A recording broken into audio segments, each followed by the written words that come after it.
Hey, Aloysius. Hey, hello, Hannah. Hi, it's been ages. How are you? No, good to see you. Yeah, amazing to see you too. Um, Great, and also perfect timing because we've literally just gone live to Facebook. Wonderful. So to everyone and anyone who's joined, welcome. Thank you so much for showing up. My name's Hannah. I'm the co-founder of Shadow. We're a lived experience-led platform and a community of artists, activists and journalists working towards social justice. I am so excited to be hosting this conversation on bills, borders and the hostile environment this rainy evening. And just for a bit of housekeeping, this is going to be recorded and then saved onto our Facebook. And so if you know of anyone who wanted to come but couldn't join, then it will just be saved as a video on our Facebook page. And if you are watching live and you'd like to ask our amazing panelists any questions, please write them in the Facebook comments, and yeah, we'll try to get to them. And yes, you may have noticed we've got the wonderful Anna with us. She is our BSL interpreter. If you would like to pin her to your screen, you just click on the top 3 dots on the right hand corner of her screen, and yeah, you can pin it so it'll be full screen for you. Great. Okay, so I am going to leave it to my panelists to introduce themselves because they'll do a much better job than I would be able to. I think I'll just start with who's directly below me on my screen at least, and start with Minnie. Hi, thanks everyone. It's really great to be here. I'm really excited about the conversation. So my name's Minnie Rahman. I work at an organisation called the Joint Council for the Welfare of Immigrants. We're one of the UK's oldest migrants' rights charities, and we work with a broad range of migrants, from asylum seekers to children in care to people who've been undocumented in the country for 20 plus years. Alongside that, we campaign for a fairer immigration system and a system that treats people with fairness and equality and is and based on anti-racism practices. Yeah, so that's a very short background on JCWI at least. Thanks very much. And Luke, could we hear from you next, please? Yeah, so I'm here actually standing in for Chelsea, who unfortunately couldn't make it. But my name's Luke Smith. I'm a Romani Gypsy. I've written a few articles for places like Open Democracy, Tribune. Particularly my work and focus has obviously been around the Police, Crime, Courts and Sentencing Bill. So I've done a lot of work on that, trying to help families navigate the hostile environment that's always been in this country for us, really. So that's a bit about me. Thank you very much. Thanks, Luke. And yes, we must extend a special thanks to Luke for standing in quite last minute, but we're thrilled to have you here. And Aloysius, why don't you introduce yourself? Yeah, hello, good to see you everyone. Yeah, my name is Aloysius, and I am the founder of the Say It Loud Club, which is an LGBT charity organization working with refugees and asylum seekers. Basically, anyone who comes into the UK maybe have their problems with sexuality or gender, seeking asylum. So yeah, that's what Say It Loud Club does. Been running for almost 11 years now. And it was actually started on grounds of experience, because I think I was among the first people to be granted asylum in the UK on grounds of sexuality. So good to see you, everyone, and thanks for organizing this wonderful event. Yeah, it's great to have you. And then, yeah, last but not least, Leah, can we hear from you? Thanks, Hannah. And yeah, to echo what Aloysius has said, it's great to be on such a esteemed panel this evening. I am a writer and an editor.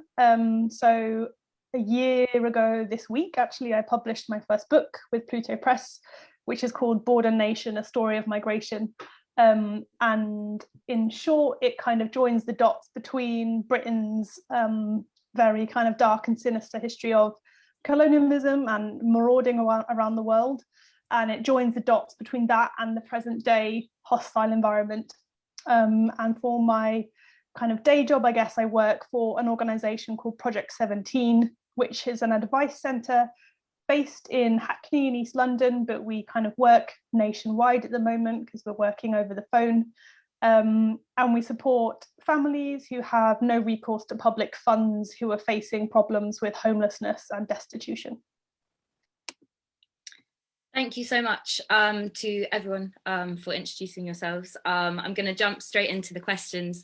So obviously we're all kind of coming at this from like very different experiences, working with a lot of different people. And when we talk about borders and restrictions of rights and what borders mean, it's really important to recognise how this does affect different groups in different ways. And so, yeah, I wondered, Luke, when we were chatting the other day when we first met, you were talking about how you had kind of been brought forward as the expert on the PCSC bill, and notwithstanding the fact that this is problematic because it meant that no one else was really talking about it. Could you talk about the kind of specific borders and the barriers that are in place for Gypsy and Roma traveller communities? So I guess to say really that, you know, Romani Gypsies like me have been here for like 500 years, but the story is very similar to what migrants that are coming to this country are experiencing today, right? Is that although we've been here 500 years or however long you've been in this country, you're still treated as outsiders, you're still treated as secondary citizens with secondary rights. And that's the same for Irish travellers as well. And I mean, their story is even longer than ours in these isles. So it's yeah, it's a very common thing that we all have in common, that you know, the hostile environment that we face in this country with racism and everything else. But speaking on the Police, Crime, Courts and Sentencing Bill, so in this country we have a massive problem with the way nomadic communities are really treated, and it comes back to I think the title of Leah's book is really interesting to me, because the way that colonial Britain went around the world basically snatching children off of indigenous communities and things like that in places like Canada, Australia, Aborigine children in Australia and things like that. Well, these things our community has also experienced here and still experiencing here, where children are being you know, snatched from their parents really as we speak, and this is before the bill has even come into practice. But the Police, Crime, Courts and Sentencing Bill really is section 4 of it is a racially motivated attack on Gypsies, Roma and travellers, essentially, particularly those who are the poorest, those who have the worst outcomes, so those that are nomadic. Now, the way the bill really goes for these people is £2,500 fines for people that really can't afford it, 3-month prison sentences, and then obviously, if you consider that we already have a problem with forced adoptions and social workers taking away our children, this is for Irish travellers and Romani Gypsies and also Roma, this idea that they're going to put parents in prison for 3 months, well, that leaves our children open, even more vulnerable for being forcibly adopted and taken away from us. The seizure of assets. So a lot of people talk about this seizure of assets. Oh, these people drive around in expensive trucks and, you know, expensive trailers, and they see it as some sort of luxury. Whereas for Irish travellers and Romani Gypsies, is that those things aren't luxuries. Those things are their homes. So people see it from this idea that, oh, yeah, no, it's okay because they're wealthy, because they've got these things. It's like, no, I'd swap a truck and a trailer for somebody's house. Obviously, there's a massive difference in value of wealth there, and obviously people need those trucks and things like that, and in order for them to do work, in order for them to survive and feed their children. And it comes back to the same thing, the same reason why, you know, they're introducing the Nationality and Borders Bill. It's, if they actually wanted to tackle these things, everybody, for example, like Minnie, for example, you know, Aloysius, they're saying the ways for the government to tackle these things: provide people with safe routes and safe ways to, you know, claim asylum in this country. Don't make it harder, make the legal safe routes easier, and then people don't have to rely on people traffickers. Well, it's this same logic that it comes with the Police, Crime, Courts and Sentencing Bill, because as the government's own reports say, is that we have a massive shortage of transit sites, a massive shortage of permanent sites, and basically next to no councils do negotiated stopping either. So these people don't have anywhere else to live. And they'll claim things like, oh, you know, they're exploiting. And it's the same way they demonize migrants that are coming here, that are fleeing for their lives from war-torn country. It's the same way they demonize those people as well. So there really is a big overlap there. And it's like they'll say, oh, well, Gypsies and Travellers produce rubbish.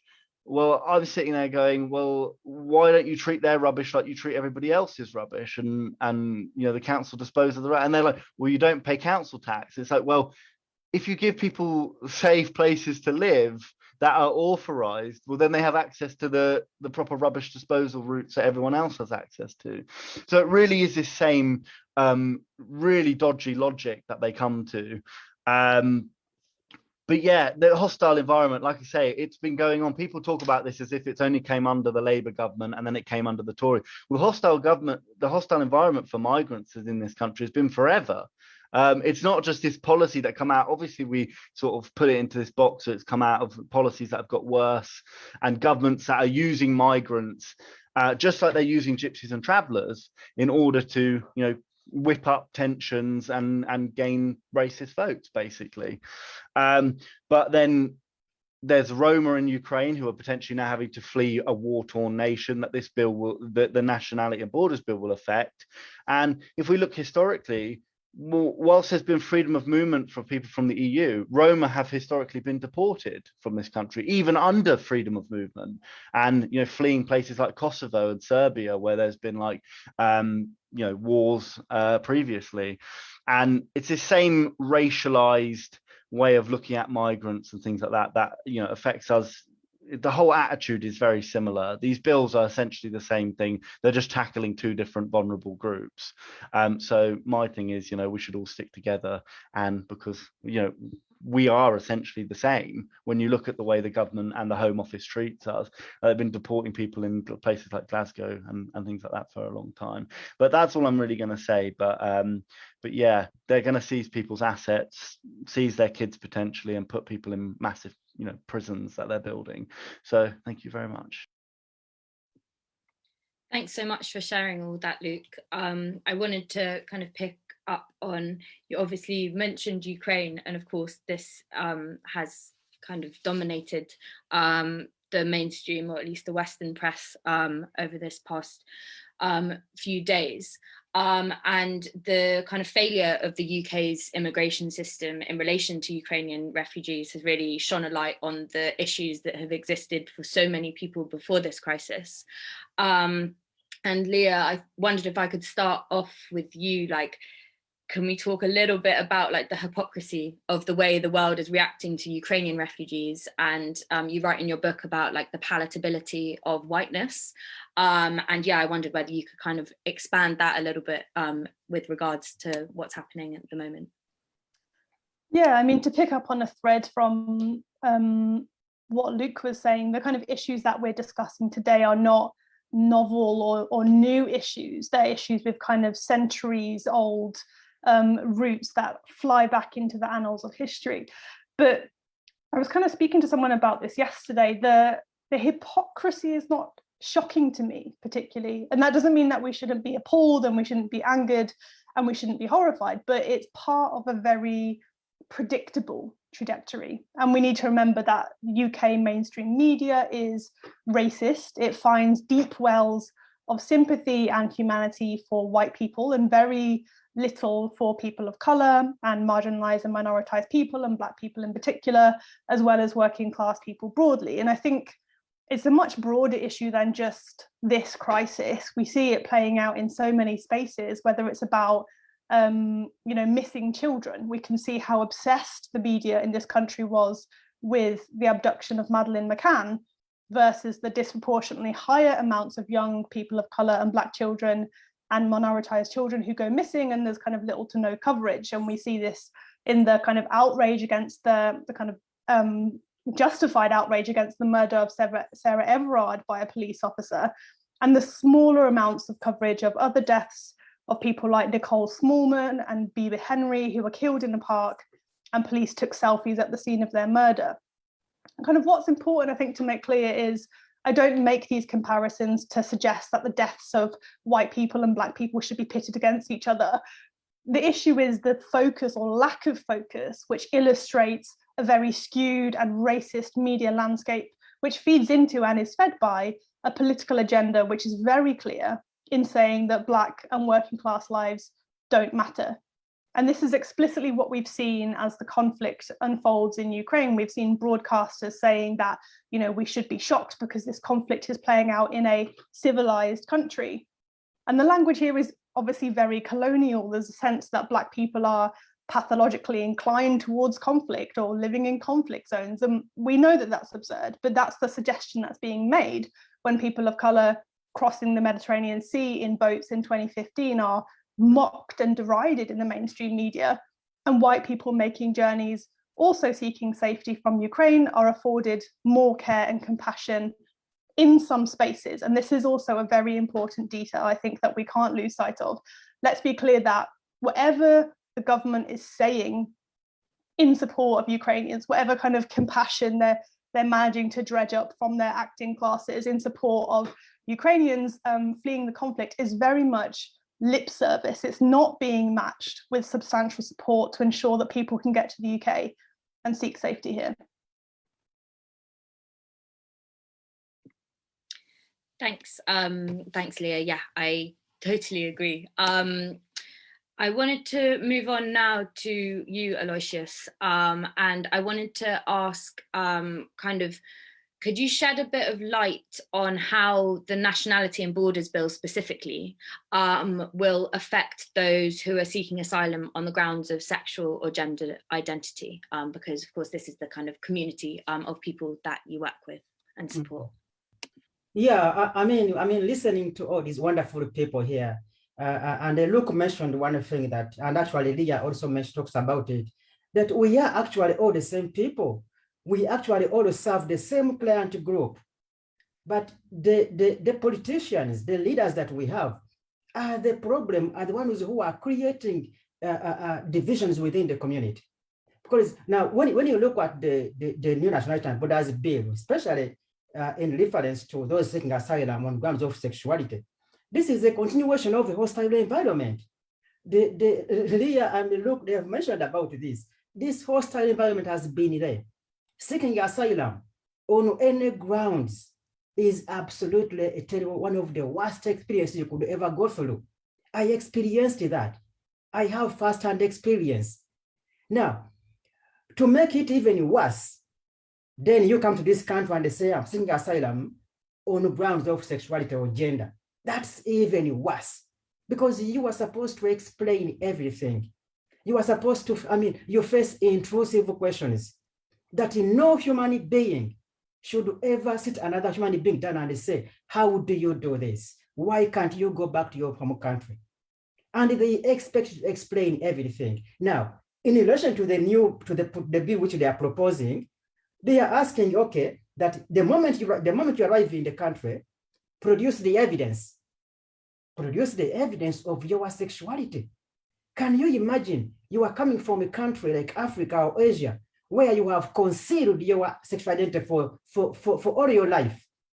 You deny who you are. And then you come into a country that you're supposed to be safe, supposed to listen to you. And they say, produce the evidence. How does a gay person looks like?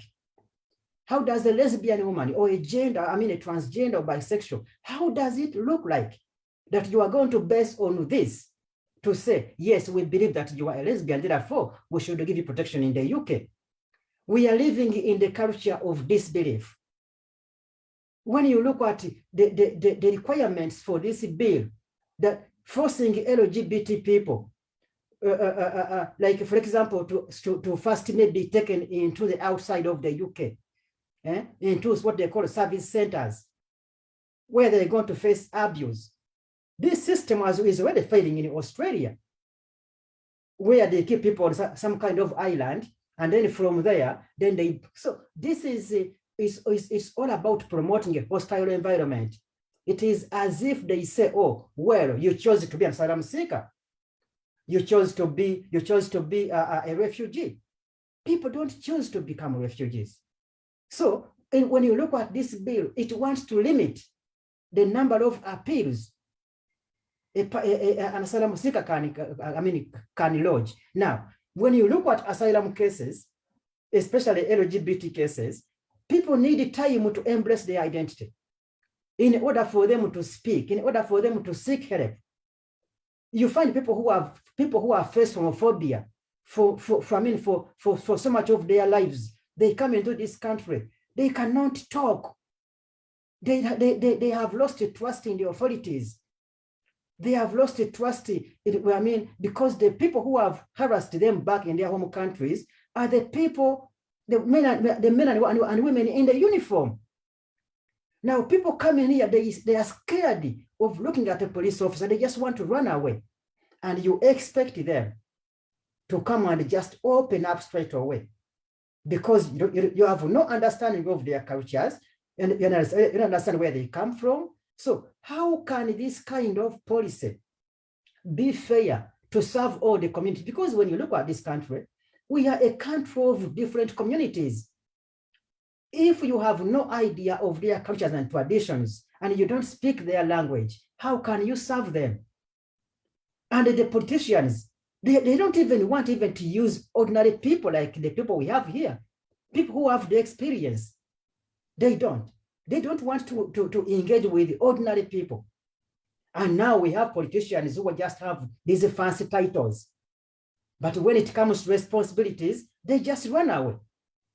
Now, because of Ukraine, everybody talk about Ukraine, now everybody is an activist. Everybody is a human rights campaigner. Where have they been for all of these years when we have had refugees and asylum seekers being deported to the very same country where they fled? When we had Theresa May, our communities were kind of like, oh, wonderful. Now that we have a female prime minister, maybe she will understand. I'm telling you, a lot of people, women got deported from forced marriages. Younger people running away from FGM practices were deported at the hands of Theresa May. Now we have another female in the very big post, Madame Priti Patel. The kind of language that send them back home. Send them back home? Is that the language a leader should use? Because when I look at her history, her parents come from my country, Uganda, escaping Idi Amin Dada, escaping death and torture. When the parents came in this country, nobody sent them back. So this bill is going to make it difficult for LGBT people to seek asylum because embracing your identity is a journey. It is, you have to go through a gradual transformation before you feel that you are able, before you feel confident and comfortable to speak to somebody. Now, all of these leaders, the politicians, they are turning lies into the truth, dividing people, just to promote their own selfish interests. But we know that they don't serve the communities. And all of the responsibilities have been left to the people we have here. The third sector organizations, the ordinary people are the ones dealing with the crisis. So you can see how difficult it's already been very difficult. And in this bill, whereby you're supposed to disclose everything, have you ever been an asylum seeker? Have you ever tried the shoes of a refugee, like where I came from, where I had to stay on the street for 5 years, struggling with mental illnesses? And now they say, produce the evidence when you first come here, limit the appeals, fast track. Fast track has already caused the problems before in asylum. And the government, the Home Office, paid lots of fines. And some people were even brought back because they were deported wrongly. Now they want to go back to the same system that has already failed. By the way, we are all, even the Home Office is part of our community, but they don't behave as if they are part of the communities. So how can they solve a problem when they don't engage with ordinary people? How can you promote change if you don't engage with ordinary people? This bill is going to fail. So, and I'm happy that, oh, you wonderful people, I mean, you are touching on these points. Thank you very much, Hannah. Thanks so much, Aloysius. And yeah, I want to pick up on what you said just now about how the bill will fail, because yes, here's hoping it will. And absurdly, the crusty and undemocratic institution of the House of Lords seems to actually be operating more in favour of humanity than the elected officials. But the House of Lords have blocked certain aspects of the Nationality and Borders Bill, one of which is that they voted to allow asylum seekers to work if they're still waiting on a decision on their asylum claim after 6 months. And Minnie, I know you're doing lots of work at the moment focusing on the right to work. Could you talk a little bit more about kind of the barriers that are in place and how you're working to kind of get rid of them? Yeah, I've just been listening to everything that everyone's been saying, and I agree with absolutely everything that's been set out there. I think at JCWI we kind of like to think about this culture of hostility that has existed for a really long time, that allowed the government to put in place policies under a specific hostile environment. So this environment of hostility leads to these hostile environment policies that actually affect the way people are treated, and it criminalised a lot of things for migrants at that first instance, accessing services, working, renting houses. Those were kind of immediately criminalised, and this Borders Bill extends on a lot of that criminalisation. It literally makes it criminal for you to kind of enter into the country and seek asylum. It puts those provisions in place, and the criminalisation aspect is the thing that actually connects all of these threads together. So at JCWI, we obviously support the right for asylum seekers to work if they want to, and I think that's really important distinction that we have to make when we're talking about the right to work, because asylum seekers are not just an economic commodity, and when we're asking for people to have the right to work, it's because they choose to and because they want to. And sometimes I'm slightly wary about talking about right to work in this sense, because it makes it seem as if asylum seekers should come to this country and immediately start working, when actually a lot of them need to recover and settle in and get back on track from the experiences that they've faced, not only fleeing from their country of origin, but also going through a very, very traumatic asylum system in the UK, which definitely adds on secondary trauma to anyone who interacts with it. It's a horrible, horrible system. So there's a lot of work going on to kind of put those provisions in place. The work that JCWI has been doing on right to work is about the hostile environment and its effect on undocumented migrants, which could include asylum seekers, but often includes people who've been in the UK for a really, really long time. And we've done a whole bunch of research and work on people's route to settlement in the UK, because if you're undocumented in the UK, you have to be here for 20 years before you have any right to stay. And what that means is that you have no access to anything. You're living under the radar. You're pushed into an underground economy. You're at serious risk of exploitation and harm from numerous bodies. That empowers an abusive culture more generally. And one of the things that we've identified is that in a lot of other countries where the hostile environment doesn't exist in this form, where it isn't criminal to do a lot of the things that normal people would do, like work and access housing, that you can use the fact that you've been working in the country to regularise your status. So you can say, well, actually, I've been here for 5 years and I've been working for this organisation, or I've been working in this industry, and I should be given the right to stay. And that's been a very successful campaign in a lot of countries, in Ireland, in Portugal, and in Spain.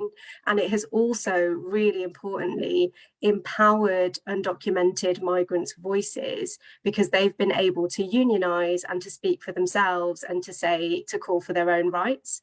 And obviously there's a whole bunch of other things to take into account when you're talking about work. And, you know, we're very mindful of how the work and economic commodity thing plays into each other.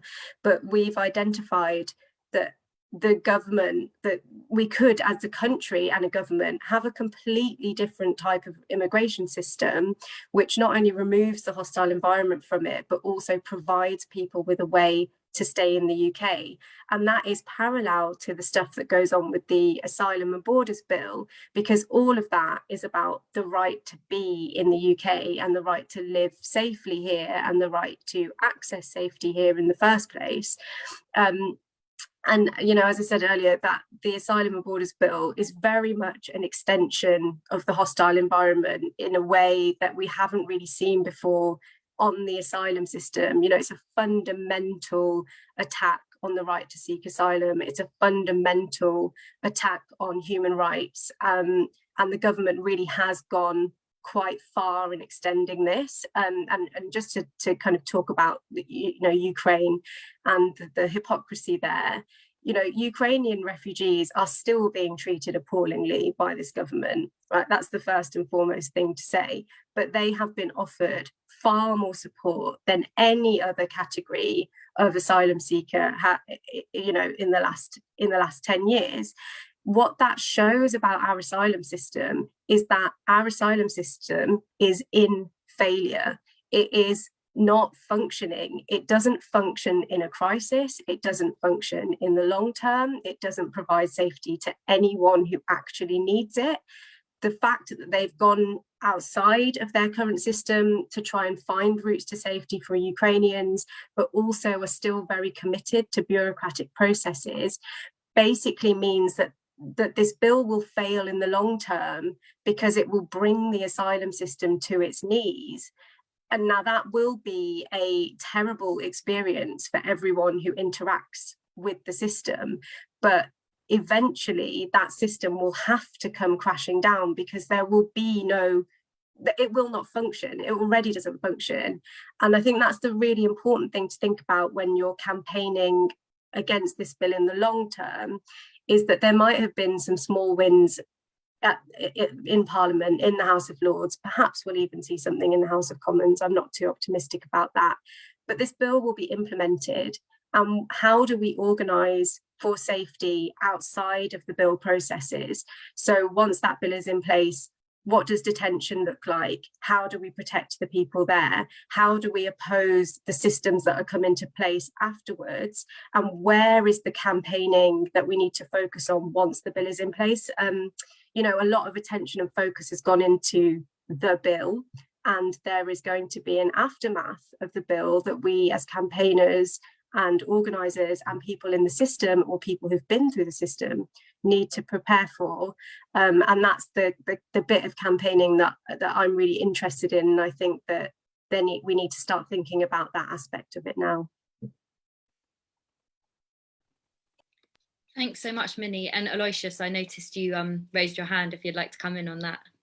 Yeah, I was coming in on Minnie, when you mentioned about the long-term impacts and failures of this bill. And of course, it's going to be a crisis in the long term. But at the end of the day, I see that whenever they bring this kind of unfair and inhumane policies, they just run away. They just run away, and they are left to the grassroots. All of this is going to be left to the organizations like ours and the people that we have on this platform today to deal with the crisis. Because now, if you look at, in the communities, who deals with the people who are struggling with mental illnesses? The NHS is struggling.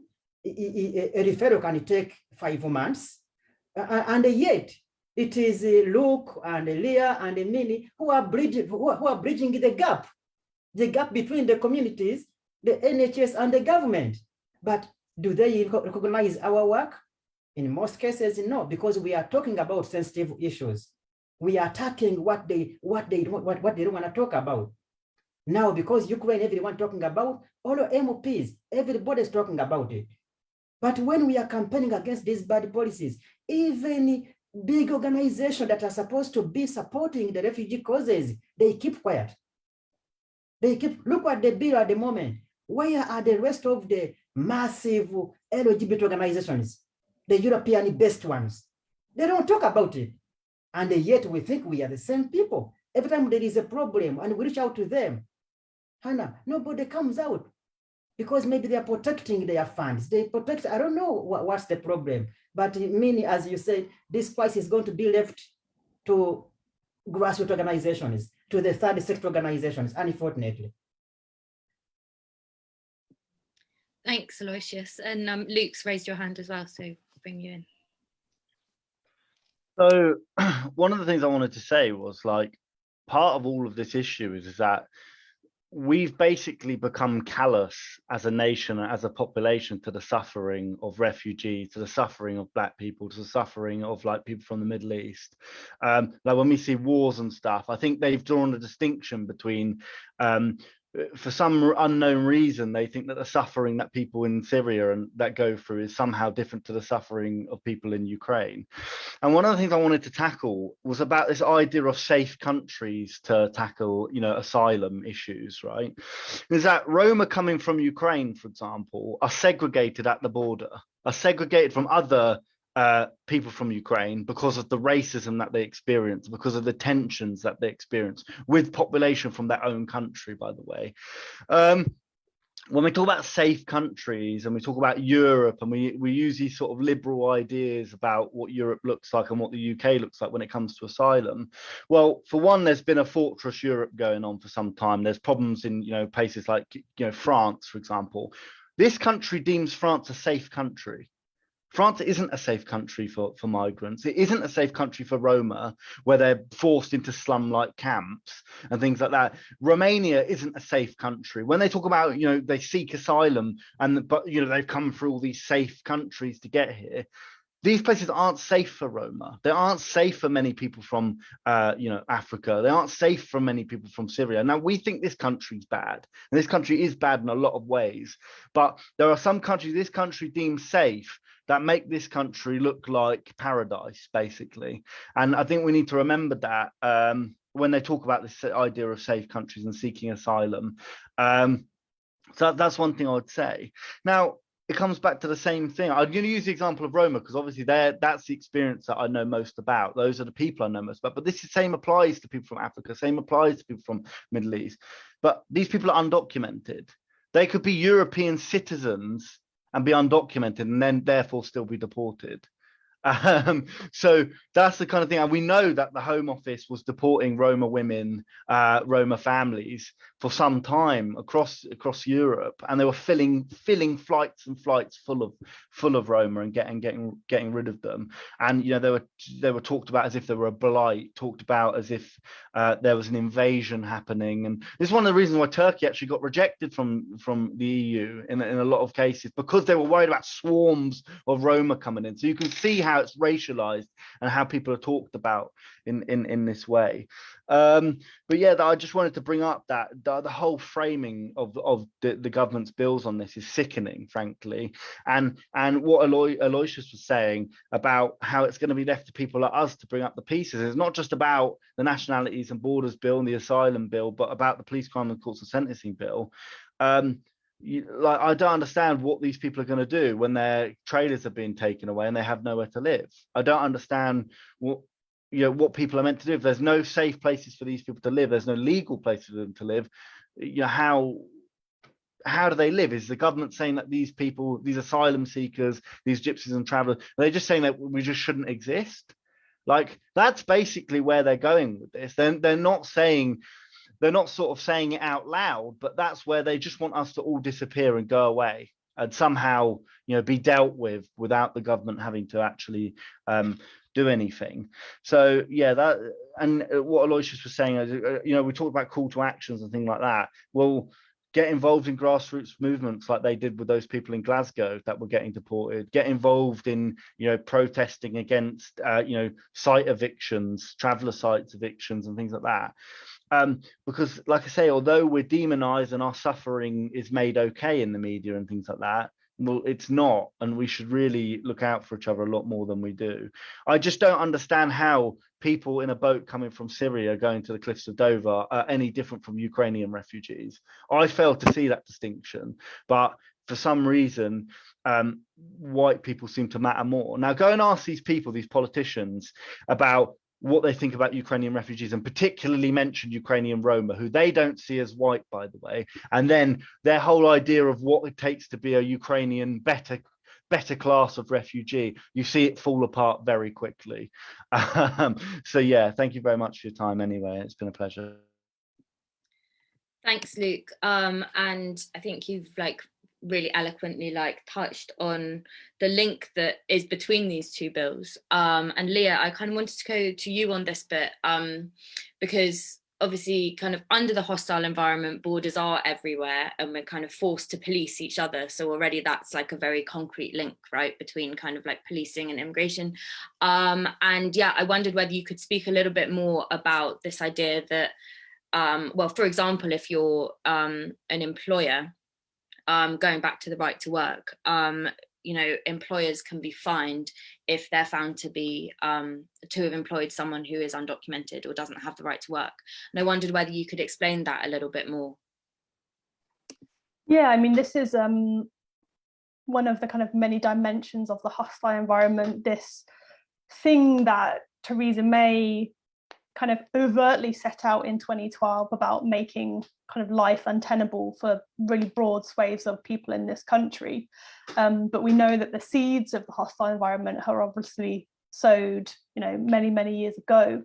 But one of the things that came about because of that is this idea of making it very difficult, as Minnie says, for people to do everyday things like work, like have a home, like go to the doctor, like go to nursery. There were parts of the hostile environment, parts of the policies that came through in two kind of successive immigration acts were about collecting nationality data in schools and nurseries. And there was a big successful campaign around that to kind of stop that happening, because it was transpiring that data was being shared from that data, from that information collected in schools with the Home Office, and that immigration enforcement action had been taken on the basis of that data. So the stuff around right to work is another pillar of that hostile environment. And as Minnie has said, it leads to more discrimination. It leads to more potential for exploitation when people are forced to work in the underground economy. People can be less discerning about the work that they can and can't take. They can't report abuse. The bosses are more likely to know that they can kind of treat people how they want, because if they kick up a fuss, they'll say, oh, well, I'll just get rid of you because you're not really allowed to be working anyway. And so there's much more chance of things like labour exploitation happening when you have this very hostile environment, which is contra to the stated intention of things like the Modern Slavery Act, which is a very easy way for us to know that that's a complete sham. When the government, talks about things like modern slavery, particularly if you see someone like Theresa May bringing in a bill about modern slavery, that's got to be a kind of red flag to you from the beginning, that it's not going to be about care and compassion. It's about how can we find more ways of bordering, more ways of imposing immigration restrictions and immigration enforcement, and kind of dressing it up as this thing about caring about trafficking and these evil gangmasters, and not realizing that the sites of the harm are in their own policies, are at the border, are at the way they've made it impossible for people to get work and report abuse if they are being exploited. Thanks so much. And then I did also want to kind of pick up on a lot of the panelists have kind of talked about people power. Aloysius, particularly, you've been saying how it is kind of up to the ordinary people. And I wondered whether we could sort of shine almost a positive light on it, to say kind of calls to action, like what can people do as ordinary people, what can you do to resist the hostile environment? And Minnie, I know the JCWI actually has a toolkit for resisting the hostile environment, which we'll definitely share in our newsletter this week. But yeah, if I could kind of start with you, what like what can ordinary people do, seeing as it is up to us? Yeah, so there's, I mean, if you want to go to like the decision maker level, you know, you can always write to your MP. There's always campaigns. There's numerous things that you can do there to challenge the Borders Bill, challenge the hostile environment. There's always actions on websites. There's so many local groups and you know, grassroots groups that you should support. And if you can donate or time, they really, really need it. And you know, the anti-raid stuff in Glasgow was amazing. There's lots of anti-raids groups being set up everywhere. I also know actually quite a fun thing to do for people in a couple of months' time. Well, I say it's fun, it's still challenging the hostile environment, but it's actually 10 years since the 10-year anniversary since Theresa May first said that she intended to create a hostile environment, and that is coming up in May. And there's going to be loads of acts of resistance. Migrants organising lots of different workshops, and JCWI will also be organising a day of resistance. So, you know, keep an eye out on that kind of thing, and there'll be plenty of opportunities to get involved. But my main advice always for people is to start with your local community and find out what your local community is already doing and what you can get involved in. Because, you know, I think sometimes campaigners get really overwhelmed with like, how do we bring down this whole system? And I always say that, you know, the biggest acts of resistance are always in your own community. If you can make your own community safe, if you can make your own community welcoming and fair, then you're challenging everything that's wrong with the government from the very beginning, and that's where it needs to start. Thank you. And Leah, I kind of wanted to go to you to talk a bit about like what needs to be done for kind of mindset changes, I suppose. I mean, you write a lot about kind of the role of borders feeding into criminalisation and dehumanisation. And Luke, I know you can speak to this a lot as well. But yeah, so what can be done on a practical level to kind of like combat this deliberate kind of thing that comes out of the hostile environment? Yeah, I mean, I think migrant communities and people of colour and marginalised, minoritized groups are dehumanized on a pretty much daily basis, of course, in mainstream media, but we're also dehumanized in the way that politicians talk about us and make policies and laws that impact our lives. And that connects to the feedback loop of how we are represented in the media, which both impacts on and responds to popular opinion. So there's this thick kind of web of voices and agendas at play. And I think the most kind of powerful acts that we can take in resistance to this is exactly what Minnie has just outlined in terms of getting involved in kind of local grassroots organising, and in terms of the way we consider kind of language and the way that we speak about each other, I think is very important. This, of course, connects to kind of media representations. And if you think back to the so-called migrant crisis, which we know was a kind of humanitarian crisis, the way that people were talked about, the types of words that people were described as animals, as insects, as swarms, we know the impact of that. We know that when you dehumanize people in that way, that's a kind of mandate for their murder. That's a mandate for atrocities and violence to be committed. So as much as possible, let's kind of eliminate that type of language from the way we speak about each other. And if we hear other people using that language, we can kind of share and explain how that contributes to the issue and how that kind of builds borders, so to speak. And I think I'll leave it there. I'll pass it over to Aloysius. Absolutely, Leah. I mean, you talked about modern slavery, for instance. It is very, very ripe in our communities. On the streets, it's everywhere.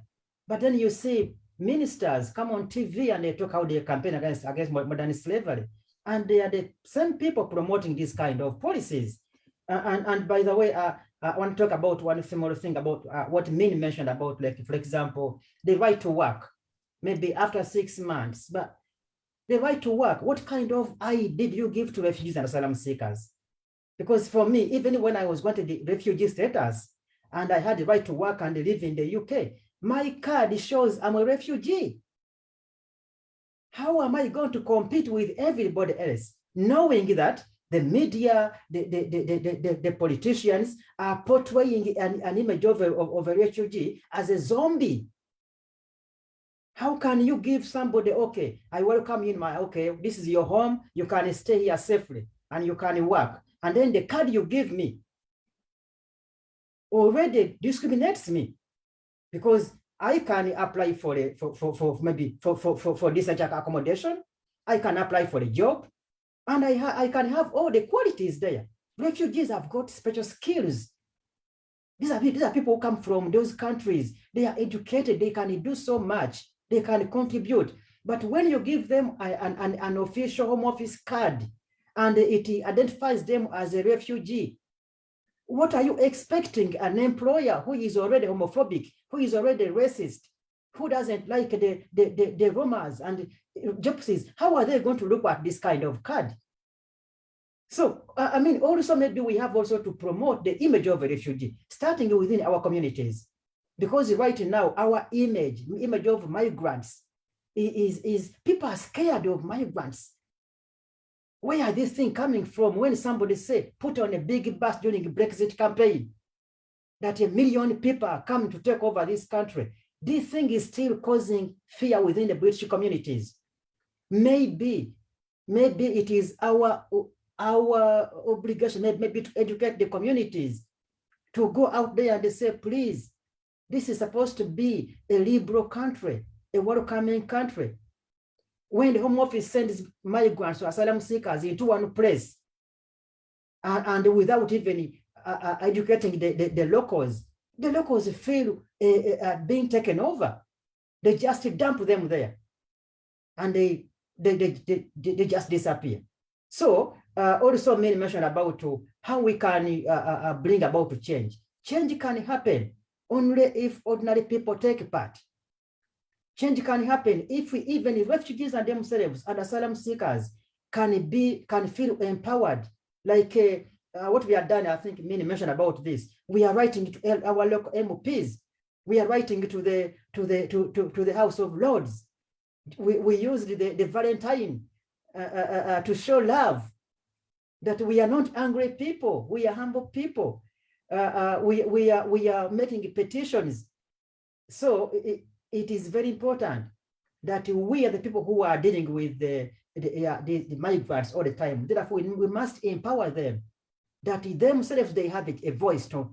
They can promote change, because local people, ordinary people can make a change, but we have to engage. We have to make it happen. Thanks so much, Aloysius. And Luke, could I finally go to you? Could you also speak to what needs to happen on a basic level to create like an initial mindset change? I think the biggest mindset in the British public is genuinely that people seem to have this idea that they are part of the police force, that they are part of the Home Office, that they're immigration enforcement, that, it's their duty to make other people's lives, a bloody misery, basically.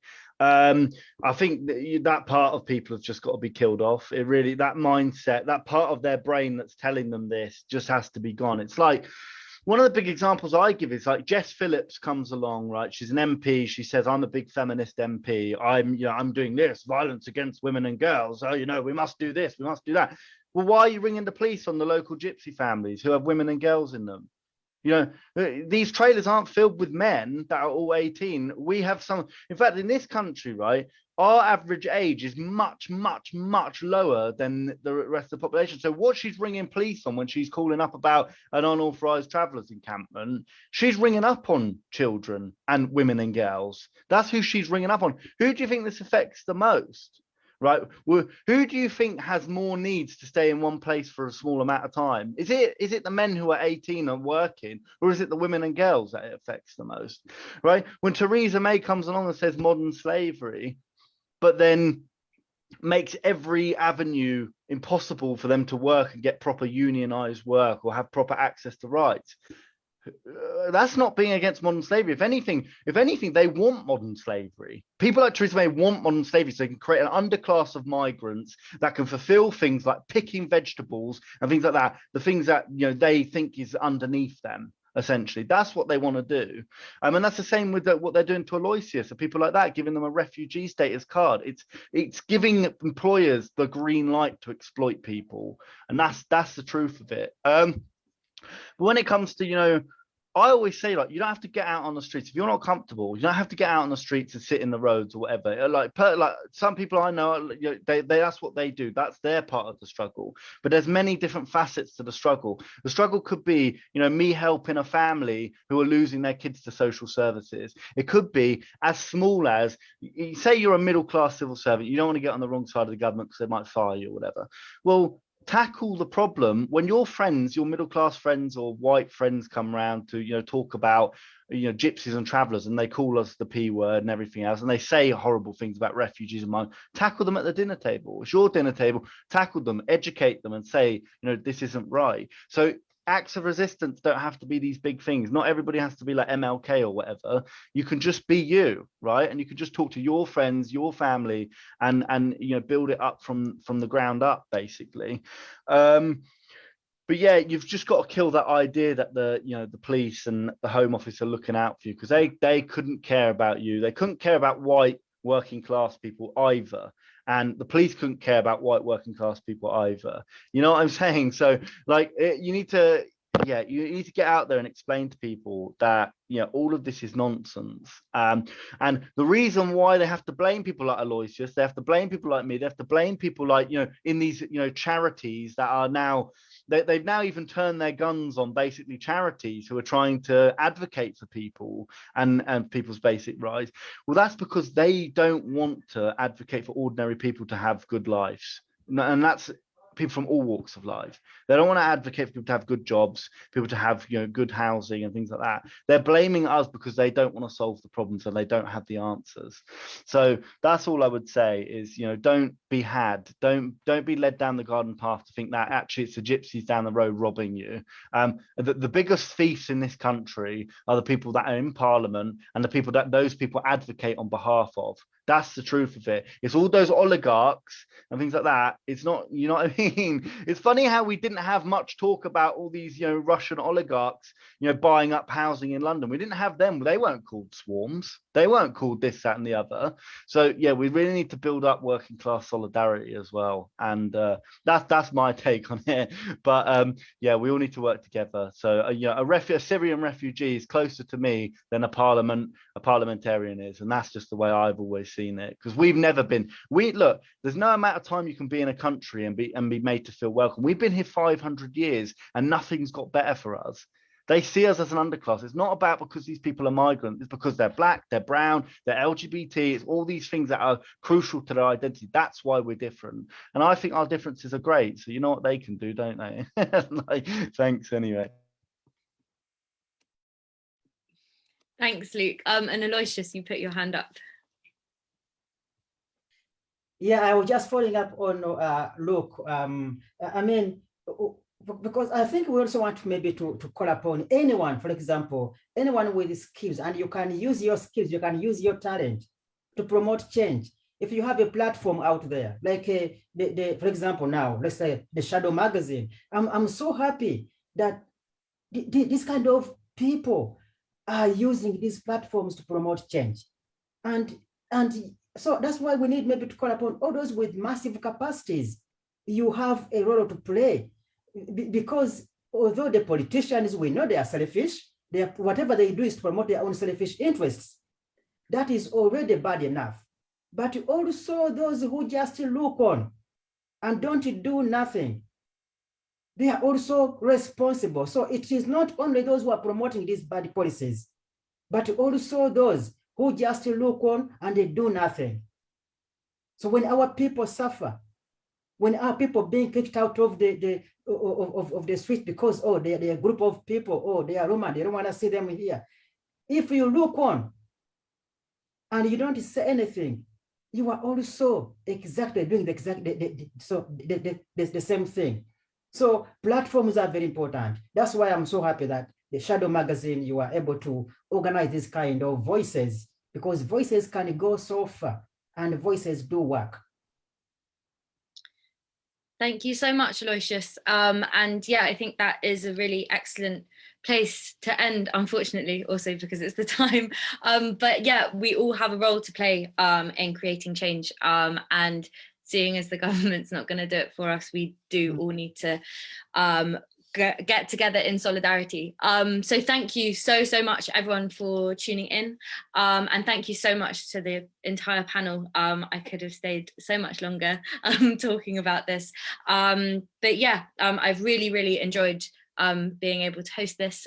We do host a range of events, so if you enjoyed it, just follow us to find out about the next one, and please follow the work of all the amazing panelists as well, because they will keep you educated and informed and inspired. Yeah, so thank you so much to everyone, and have a wonderful rest of your evening. Thank you. Thanks, everyone. Thanks so much. Thanks for having you. me. Bye. Thank you, everyone.